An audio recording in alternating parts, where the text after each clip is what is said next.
తనకు తెలుసు కాబట్టేగా. స్తోత్రం చెప్పండి. ఆ సాక్ష్యం తనకు తెలుసు కాబట్టే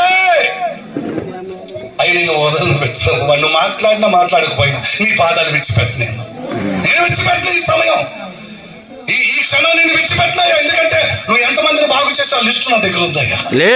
స్తోత్రం చెప్పగట్టయ్యా. ఎంతమందిని బాగు చేసావో, ఎంతెంత మందికి కార్యాలు చేసావో అవన్నీ నా లిస్టు నాకుంది. గొప్ప గొప్ప సాక్ష్యాలన్నీ సేకరించానయ్యా. గొప్ప గొప్ప సాక్ష్యాలు నాకున్నాయి. నాకు తెలుసు నా వీధిలో ఎంతమంది బాగుపడ్డారు నీ వల్ల. స్తోత్రం చెప్పు. నా వీధిలో ఎంతమంది బాగుపడ్డారు, నా కాలనీలో ఎంతమంది బాగుపడ్డారు, ఎన్నెన్ని కుటుంబాలు ఎత్తబడ్డాయో, ఎన్నెన్ని కుటుంబాలు సాక్ష్యాలు చెప్పాయో అవన్నీ తెలిసి నేను విడిచిపెడతానా ప్రభువా? వదిలేస్తానా? నేను విడిచిపెట్టినయ్యా నిన్ను. నాకు తెలుసు నీ ప్రభావితం ఏంటో, నీ బలం ఏంటో నాకు తెలుసు. మౌనంగా ఉన్నావు కానీ నీ మౌనం నువ్వు భరించలేవయ్యా.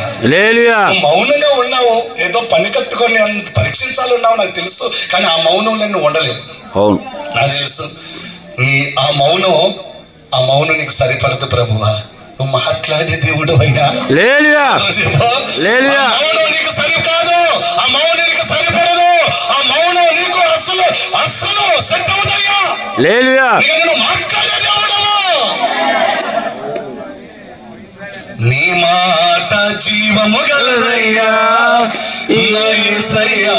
నీ మాట సత్యము గలదయ్యా. నీ మాట మార్పు లేనిదయ్యా నా యేసయ్యా. నీ మాట మరచిపోనిదయ్యా.